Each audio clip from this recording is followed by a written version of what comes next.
그래서 얘기가 나왔으니 말인데 이제 조금 경제로 얘기를 돌려가지고 지금 굉장히 큰 문제가 이 바이든 정부 때 윤석열 대통령이 너무 많은 약속을 해서 그 좋은 회사들이 다 미국에다가 지금 공장을 지금 지었잖아요. 그래서 현대자동차, 그 다음에 배터리 회사들. 근데 문제는 이 회사들만 가는 게 아니고요. 이런 큰 대기업이 이제 생산 기지를 미국으로 옮기게 되면, 미국에다가 투자를 하게 되면 이 생태계가 필요하거든요. 그래서 협력업체가 다 같이 갑니다. 그렇지. 예.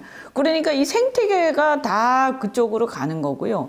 이게 만약에 거기다가 투자를 안 했으면 사실은 국내에 투자할 그 어떤 기회비용이라고 봐야 되는 거거든요. 물론 뭐 어디 다른 제3의 장소 있었을지 모르지만, 왜냐하면 이런 부가가치가 높은 산업들은 동남아나 뭐 이런 데다가 할 수 있는 것도 아니고요. 또 중국은 리스크가 있기 때문에 요즘에는 이제 중국에다가는 생산기지를 잘 안 짓지 않습니까? 특히 전략산업들은. 그 이번에 너무 많이 그렇게 하는 바람에 그래서 이제 트럼프가 자기 나라에 와서 제조업 그 기지를 지어라라고 또 요구를 할 텐데, 그때 다 빨려가지고 지금 새로 얘기할 게 또 별로 없어요, 또. 이게 굉장히 큰 문제인데, 제가 얘기를 들어보니까 심지어는 이제 조선 얘기를 하지 않습니까? 네. 그래서 조선소를 미국에다가 지어라. 응? 현재 지금 그 조선업계에서 중국이 한 50%? 그다음에 한국이 한 30% 점하고 있다. 물론 한국이 제일 컸었는데 중국한테 뺏겼죠. 일본이 지금 한때는 조선에서 잘 나왔었는데 한국한테 밀리고 이제 중국한테도 밀렸지만은 일본이 한 10% 정도. 네. 근데 이제 한국의 조선소들을 이렇게 이제 압력을 가할 텐데, 아니 주가 전화하자마자 조선소 얘기만 했다던데 그 뭐 불을 보듯 뻔한 거 아니에요? 옮겨라. 그러니까요. 그래서 이제 제가 이렇게 보면, 그러니까 이제 미국이 사실은 이 선박들, 미국의 특히 이제 군함들이라든가 이런 게 이제 수요가 꽤 있는 것 같은데, 중국이 빠른 속도로 지금 그 항공모함 이런 걸 만들면서 네. 그 항공모함 대수가 늘어나기 때문에 지금 2대밖에 없는데 지금 3대, 4대 만들고 있는 거 아니에요? 바로 그걸 견제하기 위해서도 지금 다시 사양 산업이었던 조선 사업을 미국이 지금 다시 일으켜야 되는 그런 필성이 있단 상황이죠. 말이야. 네, 네. 그런데 이제 그거를 저희들이 할 수 없으니까 중국 건 뜯어오라고 할 수 없을 거고, 말을 들을 만한 한국한테 세계 그 조선 분야에서 한 30% 지분을 가지고 있는 한국에 한 20%를 뺏어간다든지 이렇게 되면은 여기서는 대량 실업 사태가 날 텐데. 근데 장관님, 제가 봤을 때는 트럼프 생각처럼 그렇게 쉽지는 않아요. 아마 그런 걸 요구는 할 텐데, 이게 조선이요, 상당히 노동집약적인 거거든요. 그래서 뭐 거의 10,000명, 20,000명, 만 단위 규모의 노동자들이 달라붙어서 요즘 많이 자동화가 됐다고는 하지만, 그래도 노동자들이 굉장히 많이 필요한 산업인데, 미국의 노동자들이 갑자기 이게 한다고 해서 안 하던 일을 갑자기 시킨다고 해서 할 수 있는 게 아니에요. 그러면 예를 들면 우리나라나 아시아계에 좀 부지런하고 손재주가 있는 노동자들이 다 같이 가야 되는데, 이게 지금 트럼프의 반이민 정책에 또 반하는 거 아닙니까? 그죠? 그러니까 자국 노동자를 써야 되는 거예요. 근데 미국 노동자들은 그런 일을 할 수가 없어요. 지금 현재 보면. 이미 이제 끝났어요. 그런 쪽은. 그래서 제가 볼 때는 말은 그렇게 하는데 쉽지는 않을 것이다. 오히려 우리나라의 조선소에 일감을 주든 거기에 약간 응해주는 척하면서 할 수밖에 없고. 아니 그러지 말고. 네. 이현주 의원이 그 네. 협상 대표로 나가요.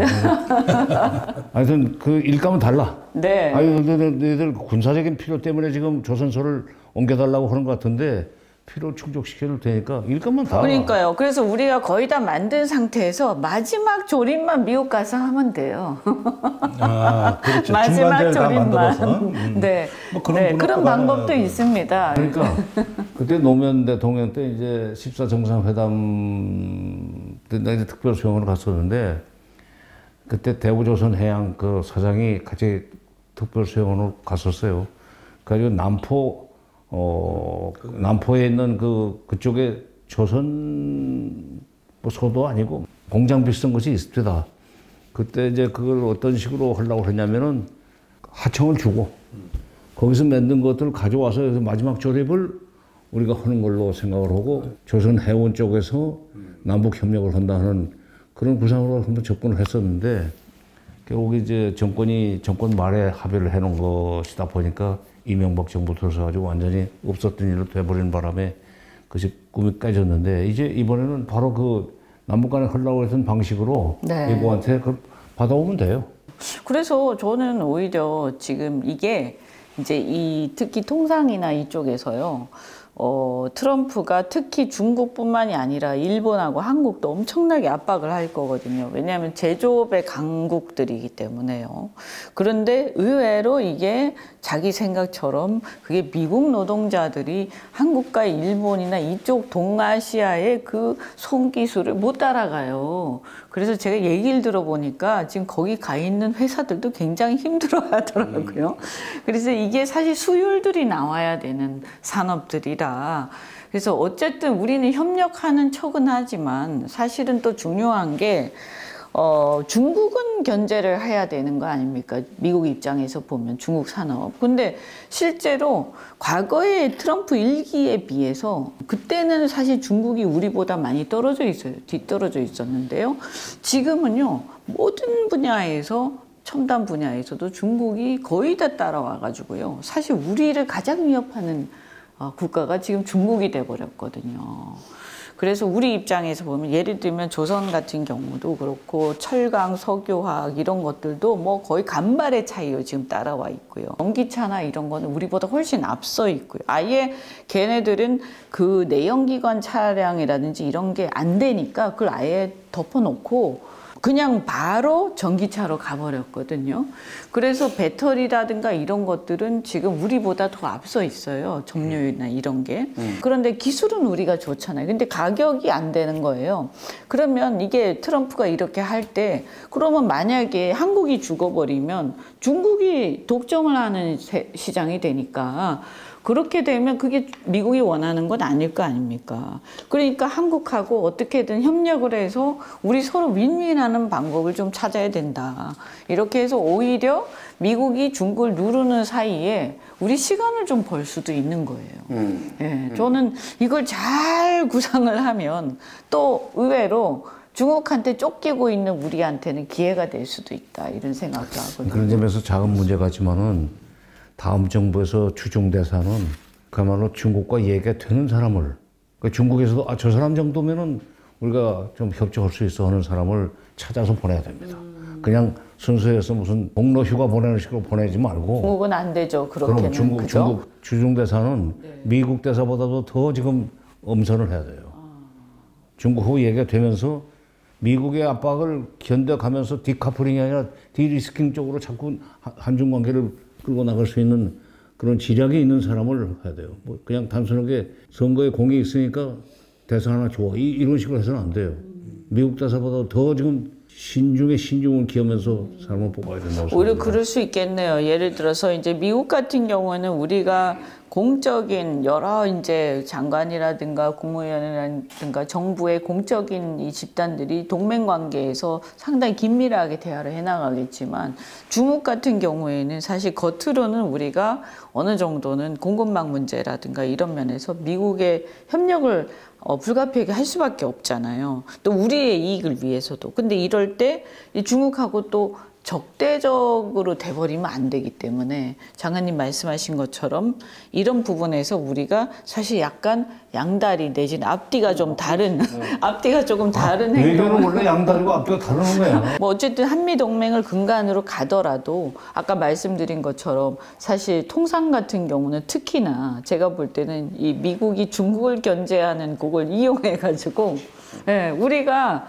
어필할 수 있는 게 많아요. 그리고 또 일본하고도 사실은 이 경제 관계에서는 협력을 하면서 이 미국이 사실 한국과 일본 없이는 절대 중국을 견제를 못 합니다, 이게. 그래서 예, 제조 능력이 안 돼요, 일단은. 예. 그러니까 말로는 막 때린다고 하는데 제가 볼 때는 오히려 이거 기회가 될 수 있다. 그래서 이 관계에서는 또 일본하고도 대화를 많이 해야 된다는 생각도 들더라고요. 그래서 어쨌든 뭐 할 일이 많은데 이게 막 고차 방정식이 돼가지고 그렇지. 많은 이럴 머리를 많이 때일수록 오히려 민주당의 역할이 중요해졌죠. 네. 그 시대가 혼란스럽다. 여기에서 끝날 일이 아닌 것 같고 지금은 핵무장의 기회가 아니라 평화의 기회가 오는 것이다. 그리고 트럼프 일기 때 그 오브라이언 백악관 안보보좌관이 이제 포린 어페어즈에 참 뭐 의미 있는 글을 썼던데 그때는 중동이 평화로웠고 유럽의 우크라이나 전쟁도 전혀 일어날 낌새는 없었고 전부 이제 정권 바뀌고 바이든 시대 다 일어났다는 거예요. 네. 그러면서 미중 관계도 그렇네요. 오히려 네. 트럼프 때가 가장 좋았다는 겁니다. 그렇게 관세 전쟁을 하고 했어도. 그런데 바이든 되고 나서 미중 관계는 더 위기로 갔다는 거예요.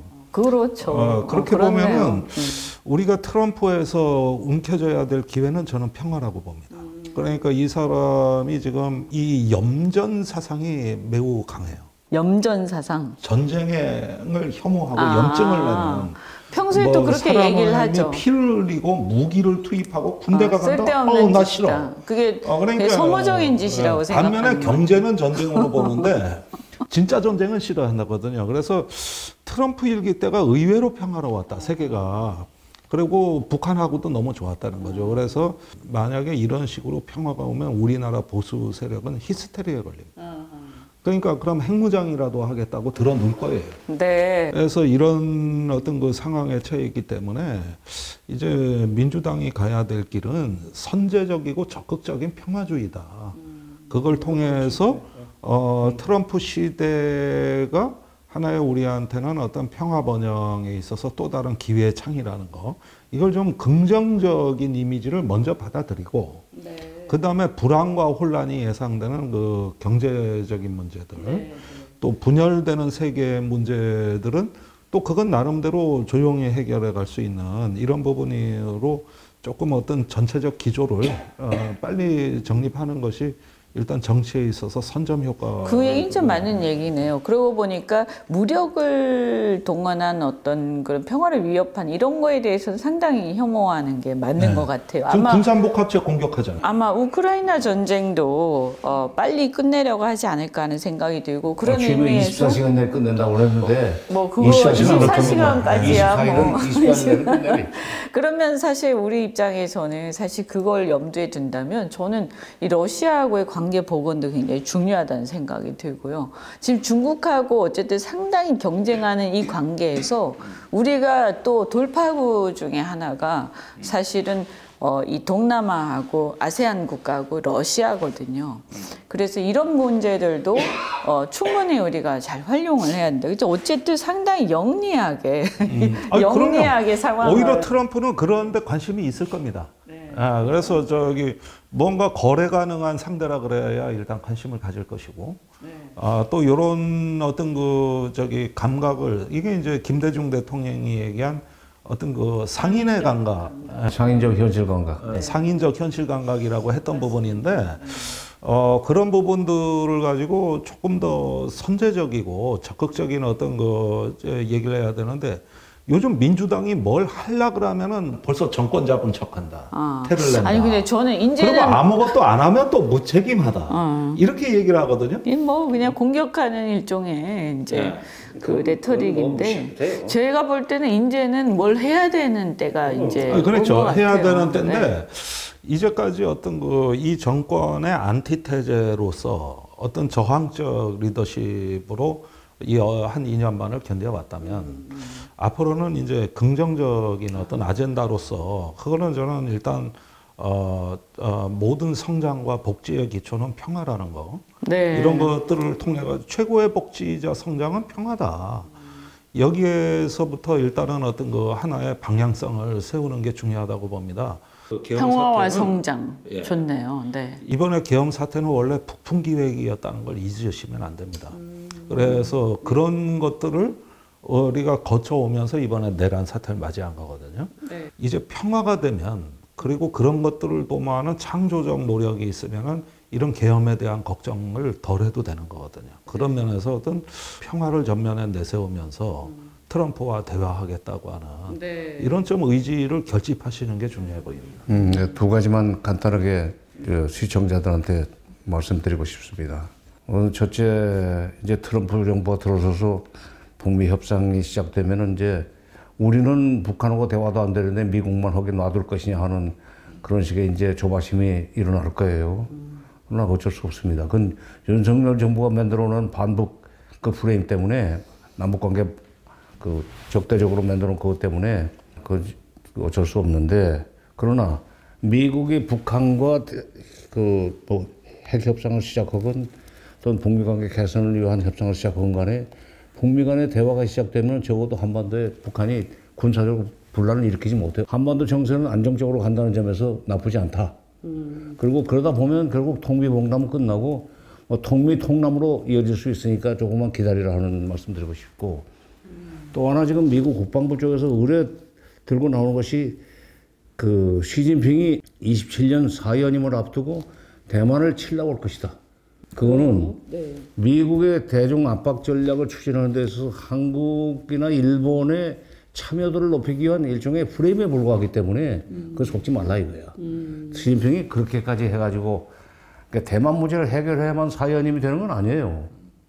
그 사람들은 중국몽을 실현하는 데서 2049년에 중국몽을 실현할 수 있는 기반을 닦아놓는 걸로서 사연임을 정당화할 수 있기 때문에 대만 문제는 시진핑의 장기 집권에 절대로 뭐 꼭 필요한 것은 아닙니다. 그러니까 중국과 대만 사이에 전쟁이 일어나면은 그때 우리가 어쩔 수 없이 미국 편을 서야 된다는 식의 정책을 구상할 필요는 없다 이거예요.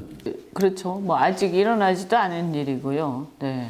또 그때 가서 상황이 어떻게 돼 있는지, 뭐 또 전쟁의 어떤 동기나 명분 이런 것들도. 아니 윤석열 정부 시절에 이미 그 한국 해병대가 지금 필리핀에 가서 상륙작전 훈련도 했기 때문에 하는 얘기예요. 중국이 대만을 치고 들어가면은 우리 해병대가 가서 그걸 막아야 된다 하는 미국이 오기 전에.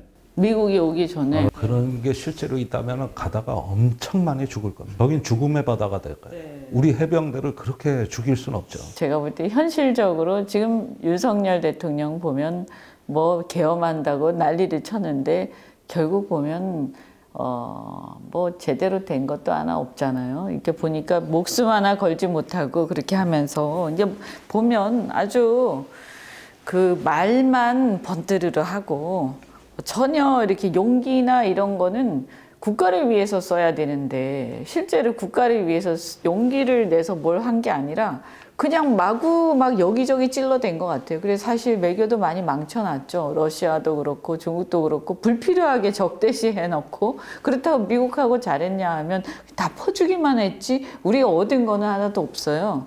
근데 이제 미국도 정권이 바뀌고 우리도 정권이 이제 우리가 좀 잘해서 바꿔야 되는 그런 상황에 와 있습니다. 하여튼 잘 슬기롭게 잘 이것을 극복해서 더 나은 또 시대를 열 수 있도록 그렇게 해야죠. 우리 김종대 의원님 말씀하신 그 평화, 그게 솔깃합니다. 특히 그 트럼프가 평화주의자잖아요. 사실 그 사람은 사업가이기 때문에, 사업가는 전쟁이 일어나면 분산업체 빼고는 전부 다 이 사업이 엄청나게 타격을 받거든요. 그래서 경제가 굉장한 타격을 받기 때문에 전쟁을 싫어합니다. 경제인들은.